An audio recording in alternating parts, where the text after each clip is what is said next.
హనుమకొండ జిల్లా AICC TPCC పిలుపు మేరకు కాంగ్రెస్ పార్టీ ఆధ్వర్యంలో నిరసన కార్యక్రమాన్ని చేపట్టారు. ఎమ్మెల్యే నాయని పిలుపుతో పెద్ద ఎత్తున కాంగ్రెస్ పార్టీ ప్రజాప్రతినిధులు, పార్టీ నాయకులు పాల్గొన్నారు. ఇక బీజేపీ ప్రభుత్వం తెలంగాణ రాష్ట్రంపై వివక్ష చూపడం సరికాదన్నారు. 8 మంది ఎంపీలు, 2 కేంద్ర మంత్రులు ఉండి కూడా తెలంగాణ రాష్ట్రానికి గుండు సున్నా నిధులు తేవడం వారి పనితనానికి నిదర్శనమని తెలిపారు.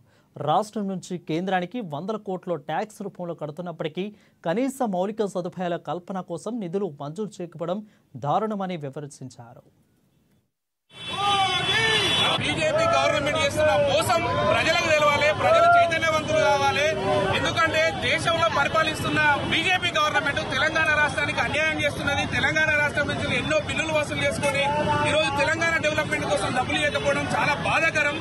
బీజేపీకి అనుబంధంగా ఉన్న రాష్ట్రాలు, బీజేపీ రాష్ట్రంలో ఉన్న రాష్ట్రాలకు నిధులు ఇచ్చుకొని లక్షల కోట్ల రూపాయలు నిధులు ఇచ్చుకొని ఇలా తెలంగాణ రాష్ట్రాలను మోసం చేసినందుకు బీజేపీ కేంద్ర ప్రభుత్వం మొండి వైఖరి నశించాలని ఈరోజు హనుమకొండలో మన నాయని రాజేందర్ రెడ్డి గారి ఆధ్వర్యంలో ఈరోజు నిరసన కార్యక్రమం జరపడం జరుగుతున్నది.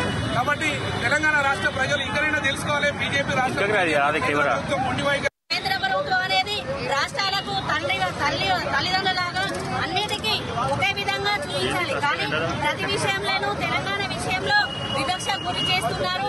మీరు బడ్జెట్ కేటాయించిన